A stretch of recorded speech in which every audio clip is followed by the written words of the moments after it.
पैसा भिसा काय बरं रामदास भाईचा पैसा घेऊ नका हो. त्याच्या डोक्यावर परिणाम झाला.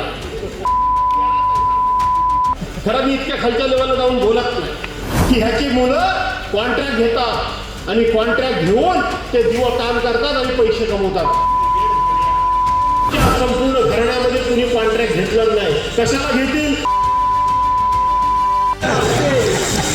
हा बाया नाचवत होता, बरोबर आहे. हा छमछम छमछम करत होता आणि तो छमछमचा पैसा आला तिथं उडवायचा लाज नाही वाटत तुला? त्याचं नाव रामदास आहे, लायकीचं आहे.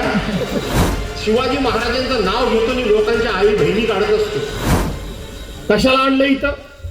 कधी आलं हे पार्सल? आलं कधी? आता निवडणुका लागल्यावर ना. या जिल्हा परिषद आणि पंचायत समितीची मुदत संपली कधी? 2022 साली. ते जे उमेदवार अण्णा कदम आहेत ते आले कधी? 2026 साली, बरोबर आहे. जर इथं ओपन नसती पडली सीट तर आले असते काय होते? मग काय तुमच्या प्रेमाखातर ते आले? तुमची सेवा करायला आले? तुमचा विकास करायला आले? अहो स्वतःच्या स्वार्था करता आले. का दापोलीमध्ये का घेऊन गेले नाही रामदास कदम? त्याला दापोलीमध्ये घेऊन जायला पाहिजे होतं. तुमच्या पोराचा मतदारसंघ तिकडे आहे ना, तिकडे घेऊन जायला पाहिजे होतं. पण त्यांना माहिती आहे तिकडं काय आणि इकडं काय, भावाचा सुपडा साफ होणारच आहे. सुपडा साफ होणारच आहे. होणार आहे का नाही होणार आहे? करणार ना. जाऊया पैसा भिसा काय बरं रामदास भाईचा पैसा घेऊ नका हो. त्याच्या डोक्यावर परिणाम झालाय. खरं मी इतक्या खालच्या लेवलला जाऊन बोलत नाही. सारखा तो माझ्याबद्दल बोलतोय. परवा भरणा नाक्यामध्ये गेला, तिथं माझ्या अरे तुरे करत नाही, पण मी आता त्याला अरे तुरेच करणार. करू ना का नको करू? भरणा नाक्यामध्ये गेला, तिथं भाषण केला आणि माझ्या मुलांच्यावर बोलायला लागला. काय बोलला? की ह्याची मुलं कॉन्ट्रॅक्ट घेतात आणि कॉन्ट्रॅक्ट घेऊन ते दिवस काम करतात आणि पैसे कमवतात. माझी मुलं कॉन्ट्रॅक्ट घेतात, मेहनत करतात, उन्हा तानामध्ये उभं राहतात. रस्त्यावर डांबराचा स्प्रे मारायचा असेल तर माझा जिल्हा परिषदेचा अध्यक्ष असलेला पोरगा आपल्या हातामध्ये गन घेऊन रस्त्यावर स्प्रे मारतो. चूक करतो? मी तुझ्यासारखा आमदार झालो, मंत्री झालो, पण पावसाळ्यात एकदा शेतीचा नांगर धरा गेल्यानंतर मी नांगर धरतो. मी काय चूक करतो? मी चूक करतो काय? आमच्या संपूर्ण घराण्यामध्ये कुणी कॉन्ट्रॅक्ट घेतलं नाही. कशाला घेतील? अरे हप्तेखोर तुम्ही. इकडची सभा मोठी आहे की तिकडची मोठी आहे मला माहित नाही. सगळं जिथं बोलतो तिथं प्रॉब्लेम होईल. कारण एक भाषण मला रामदास कदमासारखं दुसऱ्या ठिकाणी सारखं सारखं करायची सवय नाही. आणि म्हणून तुम्ही हप्तेखोर, हप्ते खाता. आणि दुसरी गोष्ट, बायानो याचे पैसे घेऊ नका. आणि तुम्ही पण बाबूरावांनो घेऊ नका.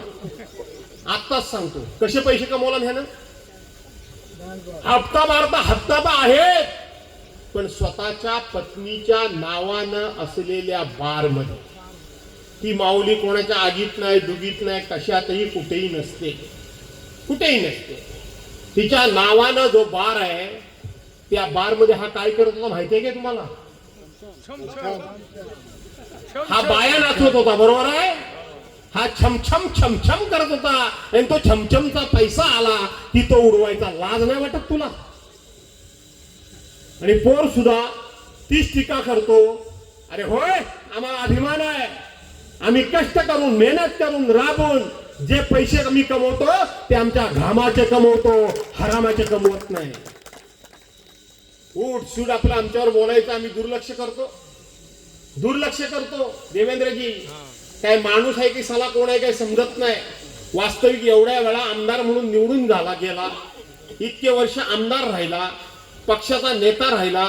प्रत्येकानं आपल्या मानात राहायला पाहिजे का नाही? बंगाली बाबा आपल्या मानात राहिलं पाहिजे. आपण दुसऱ्यावर काय बोललं नाही पाहिजे. कधी कधी मोठ्या माणसाने आपल्यावर कोण बोलला तरी आपण दुर्लक्ष केलं पाहिजे. आपण दुर्लक्ष केलं पाहिजे तर आपला मोठेपणा टिकून राहतो. पण ह्याला विकृतीच आहे मला वाटतं. ते केशवराव भोसले वारले, ते केशवराव तेव्हा वाटतील ते ह्याच्यावर बोलायचे की नाही बोलायचे? हा पण त्यांच्यावर बोलायचा, ते पण बोलायचे. मी ह्या रामदास भाई ना, काय झालं तुम्हाला वाईट वाटलं? ह्यांच्यावर त्यांचं भारी प्रेम आहे. बिचाराला लई त्रास दिला आणि म्हणून ते बोलायचे, रामदास भाई बोलायचे. नंतर आता माझे बरेचसे मित्र तिकडे गेले, बरोबर आहे. माझे मित्र संजय राव कदम काय बोलायचे ते तुम्हाला माहितीच आहे. शशिकांत चव्हाण त्यांना सोडून गेले होते, ते पण त्यांच्यावर काय बोलायचे ते पण तुम्हाला माहिती आहे. शंकर कांगणे कधी इकडे येतात, संध्याकाळी तिकडे जातात, सकाळी इकडे येतात, इकडे आली की काय बोलतात, संध्याकाळी तिकडे गेली की काय बोलतात, हे सर्वांना माहिती की नाही? तुम्हाला माहिती आहे की नाही? कोण या माणसावर बोललं नाही हो? अरे आपण एवढ्या पदावर गेलो, आपला मान हा आपण राखायचा असतो. मान हा बांधवानो भगिनीनो मागून मिळत नसतो, तो आपल्या वागण्यानं आपण मिळवायचा असतो. लक्षात ठेवा. हा कुठेही गेला की नुसता दुसऱ्याच्या नावानं शिव्या, दुसऱ्याच्या नावानं शिव्या. तू त्या ठिकाणी बाया नाचवतोस, छमछम दास, माहिती आहे का नाही? त्याचं नाव रामदास आहे, लायकीच आहे. आणि एवढ्या पदावर गेलेल्या माणसानं माना सन्मानात राहिलं पाहिजे. पण एक म्हण आहे ना, गाढवाला गुळाची चव काय, त्यातला प्रकार ह्याचा आहे. गाढवाला गुळाची चव कळणार नाही, त्याला उकिरडच फुंकलं पाहिजे. तसं चांगले विचार मांड, चांगली भाषणं कर, काहीतरी थोरा मोठ्यांचं चरित्र वाच, त्याच्याबद्दलचे दाखले समोरच्या लोकांना दे. शिवाजी महाराजांची उदाहरणं दे. शिवाजी महाराजांचं नाव घेतो आणि लोकांच्या आई बहिणी काढत असतो. जाणार आहे संध्याकाळी लोट्यामध्ये. ते अरुणाताई आमरे आमची एवढी सत्शील बाई, सज्जन बाई, अतिशय मर्यादशीर बाई, घरंदाज बाई, तिला काल काय वाटेल ती शिवी यांनी जाहीर सभेत दिला. वाटेल ती शिवी का? तर ती तुमच्याबरोबर आली नाही म्हणून. अरे तुम्ही आहात तरी कोण? त्या बाईला वाटेल ती शिवी कशी देऊ शकता? तुम्हीच लोकांनी, तुम्हीच काय तेवढं लोकांना मोठं केलं ना, काय केलं काय? आता बाळासाहेबांनी तुम्हाला मोठं केलंच ना, तरी त्यांना तुम्ही सोडून गेलातच ना. कुठल्या तोंडाने बोलता तुम्ही? पण वाटेल त्याला वाटेल ती शिवी द्यायची, वाटेल त्याला वाटेल ते बोलायचं. ह्याला मी अमुक केलं, त्याला मी तमुक केलं, त्याला मी तमुक केलं, असं बांधवानं भगिनीनं नसतं. आपल्याला सुद्धा कोणीतरी मोठं होण्याकरता हात दिलेला असतो. लक्षात ठेवा.